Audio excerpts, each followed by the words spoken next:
যানজট নিরসন, দুর্ঘটনা রোধ ও জনদুর্ভোগ এড়াতে লক্ষ্মীপুর চৌমুহনী আঞ্চলিক মহাসড়কে 4 লেনের কাজ দ্রুত শুরু করার দাবিতে মানববন্ধন করা হয়েছে।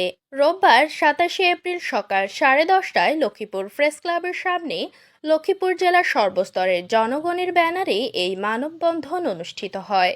এতে বক্তব্য রাখেন জেলা যুবদলের আহ্বায়ক রেজাউল করিম লিটন, যুগ্ম আহ্বায়ক সৌরভ হোসেন ভুলু, শামসুল আহসান মামুন সহ যুবদলের বিভিন্ন নেতাকর্মীরা।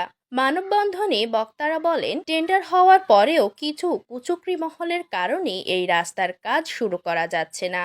এই রাস্তার বিভিন্ন খানাখন্দ রয়েছে, যার কারণে মানুষের দুর্ভোগ দেখা দিচ্ছে এবং বিভিন্ন সড়ক দুর্ঘটনা ঘটছে। আমরা অতি দ্রুত এই রাস্তার কাজ শুরু করার জোর দাবি জানাচ্ছি। এই রাস্তার কাজ খুব শীঘ্রই শুরু করা না হলে আরো কঠোর আন্দোলনের হুঁশিয়ারি দেয় তারা। বন্ধ করার জন্য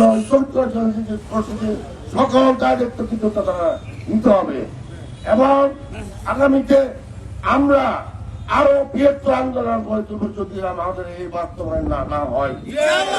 বন্ধুরা আমার, আমরা যেমনি ভাবে 70 বছর এদেশের জনগণ আমরা আন্দোলন করে শেখ হাসিনাকে আমরা উৎখাত করেছি, তেমনি ভাবে এদেশের জনগণ নিয়ে আমরা আমাদের প্রাণের দাবি এই ফুল মানে কাজ আরম্ভ করতে হবে।